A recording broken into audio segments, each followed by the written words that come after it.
Hey folks, I'm Sadler McGraw with Woodhaven Custom Calls, and today we're going to take a minute or two and discuss some advanced techniques for accomplishing a KeeKee run with a pot style call. The call that I'll be using today is called a KeeKee disc from Woodhaven. The most common calls that you can accomplish a KeeKee with are crystal surfaces, anodized aluminum, or my favorite, a slick aluminum or silver aluminum. But there are two major misconceptions with friction calls and KeeKees. Many people feel like that every custom call will accomplish a KeeKee.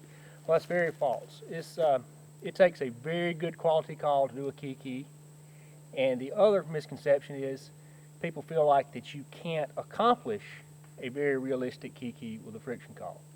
I find that it is easier for the average guy to accomplish a realistic KeeKee with a friction call far better than it is for him trying a mouth call.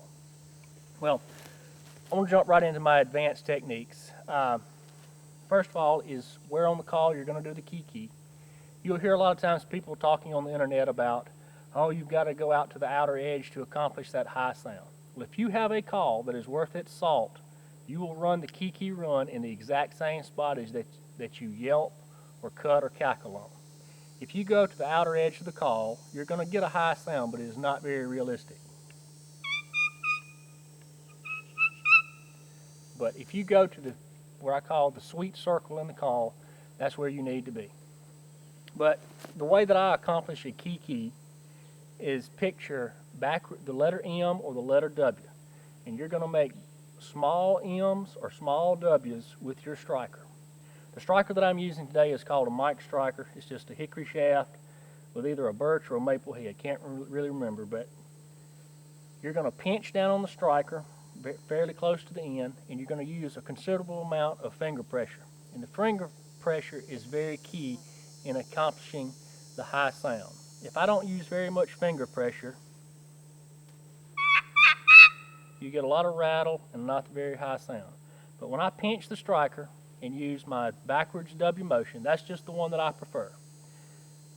Pinching the striker and using a backwards W,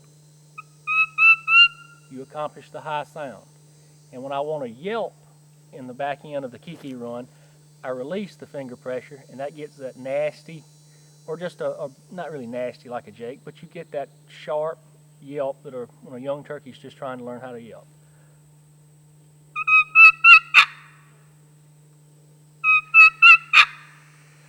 It's going to take some getting used to, relaxing your fingers and then tightening them back up to accomplish the whistle.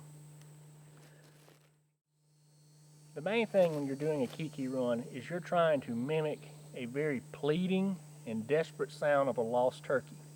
Many people, when they're KeeKeeing, they mistake speed for pleading. And when you hear them KeeKeeing, they'll just be going crazy. But the pleading sound comes from actually slowing your striker down and getting that desperate sound of a lost turkey.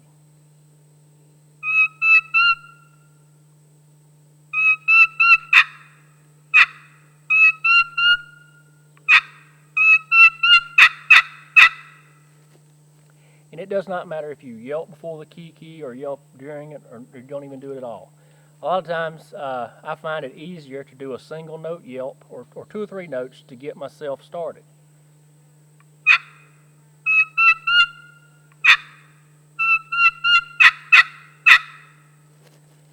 But if you'll take these few simple techniques that I've told you today, I promise you it will help you accomplish a KeeKee run with a pot style call.